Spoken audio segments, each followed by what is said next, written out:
को बकायदा यहाँ पेश किया गया इंसदाद दहशतगर्दी में खान साहब पेश हुए और ज़मानत भी उनकी मंजूर हो गई। क्या अंदर की कार्रवाई रही है, थोड़ा कार्रवाई के बारे में आप बता सकते हैं? जी, कार्रवाई इस तरह हुई है कि तकरीबन आधा घंटे पहले इमरान खान साहब अपनी पूरी टीम के साथ जुडिशल कॉम्प्लेक्स G11 में आ गए थे।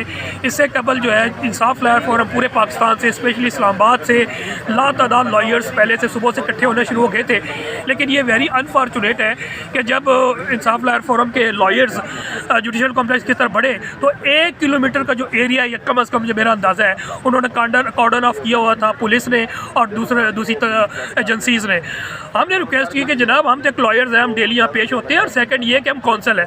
फॉर एग्जाम्पल मैं इसमें कौंसल हूँ, डॉक्टर बाबर वान साहब लीडिंग कौंसल है, उन्होंने आर्गूमेंट्स भी किए और आर्गूमेंट्स करने थे उनके साथ। कल हमने रिसर्च भी किया, उसमें मेरा वकालतनामा भी है वो दीगर टीमों के साथ मैं, लेकिन वो जाने नहीं दे रहे थे, कभी इधर कभी उधर। मुख्तसर ये कि जब भरपूर तादाद में इंसाफ लॉयर फोरम के लोग इकट्ठे हुए, वकला इकट्ठे हुए, तो हमने SSP साहब से वाज़ेह तौर पर कहा कि हम कानून के फॉलोवर, आयन और कानून को हमेशा बाहर रखना चाहते हैं। ये हमारा आइनी और कानूनी हक भी है कि बहैसियत लॉयर भी कि हम जुडिशल कॉम्प्लेक्स जाए।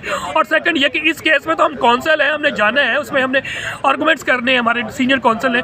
मुख्तसर ये कि जब मीडिया ने इंटरवीन किया और लाइव ये मामला चलाए और हम आयन कानून के मुताबिक सबमिशन कर रहे थे, तो उनके पास सिवाय इसके कोई चारा नहीं था हमें वो इजाज़त दे अंदर जाने के। जब यहाँ पर मौजूद हुए, आधा घंटे पहले इमरान खान साहब आए, भरपूर तादाद में इंसाफ लॉयर फोरम के लीडर रहनुमा और पाकिस्तान तहरीक इंसाफ के लीडर, जिसमें असद उमर साहब भी, परवेज़ खटक, असद खैसर, जैदी साहब, फवाद चौधरी, इस तरह के लातादाद में पहले से ही मौजूद है लीडरान, वो भी मौजूद थे। इमरान खान साहब का वेलकम किया और फिर कोर्ट में प्रोसीडिंग शुरू हुई।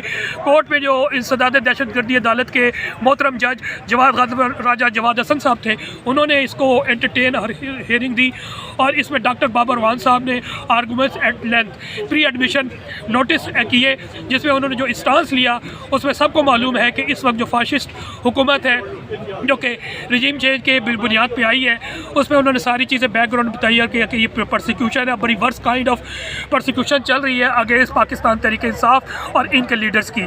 तो ये भी जो 780 ने अटैक करती है, सेक्शन 5 का भी हवाला दिया, इसलिए उन्होंने बताया कि ये जनाब मालाफाइडी और अल्टीरियर मोटिव के साथ FIR की गई है, और 3 जो सो कॉल्ड एलिज एग्रीव्ड है अगर है तो IG है या DIG है, इसके अलावा एडिशनल सेशन जज ज़ेबा चौधरी साहिबा, उनमें से कोई भी कंप्लेंट नहीं है, लिहाजा ये मेंटेनेबल भी नहीं है। बट ये आर्गूमेंट जो है ये फाइनल आर्गूमेंट्स में होंगे। जज साहब ने आर्गूमेंट सुनने के बाद खान साहब को प्री अरेस्ट बेल यानी कि इंटरिम रिलीफ दे दिया है, और इसके बाद नोटिस इशू हो गए प्रोसिक्यूशन को, और 1 सितंबर 2022 फिक्स की है for arguments. Let's see what gonna happen on that day on 1 September 2022।